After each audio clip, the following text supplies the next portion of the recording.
Assalamualaikum warahmatullahi wabarakatuh. Saya Salwa Aulia. Di sini saya akan menjelaskan tentang struktur dan biografi dari Ki Hajar Dewantara. Struktur teks biografi yang pertama yaitu orientasi.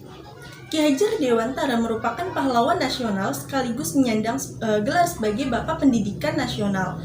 Nama aslinya yaitu Raden Mas Suwardi Suryaningrat, tapi pada tahun 1922 lebih dikenal menjadi Ki Hajar Dewantara. Beberapa sumber menyebutkan dengan bahasa Jawanya yaitu Ki Hajar Dewantoro.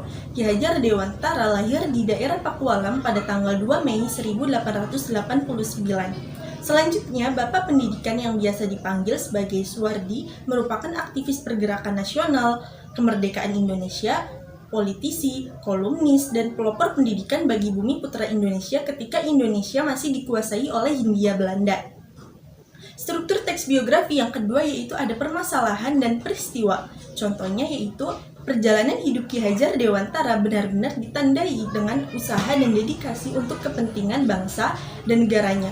Ki Hajar Dewantoro menamatkan SD di ELS atau Sekolah Dasar Belanda, kemudian melanjutkan studinya di Stovia atau Sekolah Dokter Bumi Putra. Sesudah itu, Ki Hajar Dewantara bekerja sebagai wartawan di beberapa surat kabar, contohnya Sudio Tomo, Midden Java, The Express, Utusan Hindia, Jahaja Timur, dan lain-lain. Ia merupakan penulis yang handal karena tulisannya mudah dipahami, komunikatif, dan penuh semangat anti penjajahan. Selain telaten, komitmen, dan ulet sebagai seorang jurnalis muda, Ki Hajar Dewantara juga aktif dalam organisasi sosial dan politik.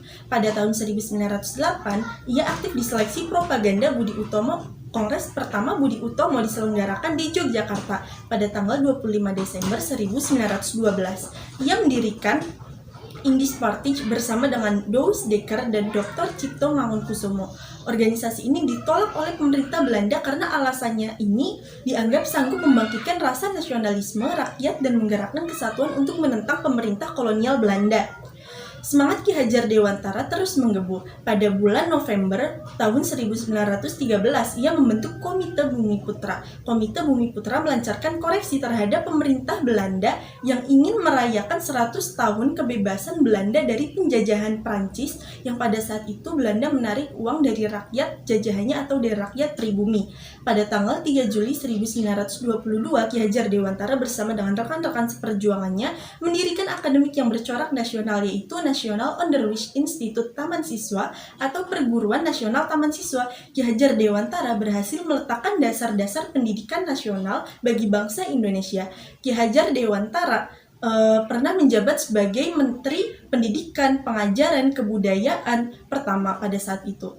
Ki Hajar Dewantara tidak spesial untuk dianggap sebagai tokoh dan pendekar pendidikan yang tanggal kelahirannya ini tanggal 2 Mei dijadikan sebagai Hari Pendidikan Nasional, tetapi juga diputuskan sebagai pendekar pergerakan nasional melalui keputusan Surat Presiden nomor 305 tahun 1959. Ki Hajar Dewantara meninggal dunia pada tanggal 28 April 1959 di Yogyakarta. Untuk melestarikan nilai dan semangat perjuangannya, penerus Taman Siswa mendirikan Museum Dewantara Kriti Gria di Yogyakarta. Yang ketiga yaitu reorientasi atau pelajaran dan pesan yang dapat diambil dari penjelasan yang telah disampaikan sebelumnya, yaitu sebagai pendekar yang dijuluki Bapak Pendidikan Indonesia, semangat dan jasa Ki Hajar Dewantara sepantasnya dikenang dan tidak dilupakan. Semoga apa yang dilakukannya itu sanggup untuk menginspirasi dan memotivasi rakyat Indonesia menuju masa depan yang lebih baik.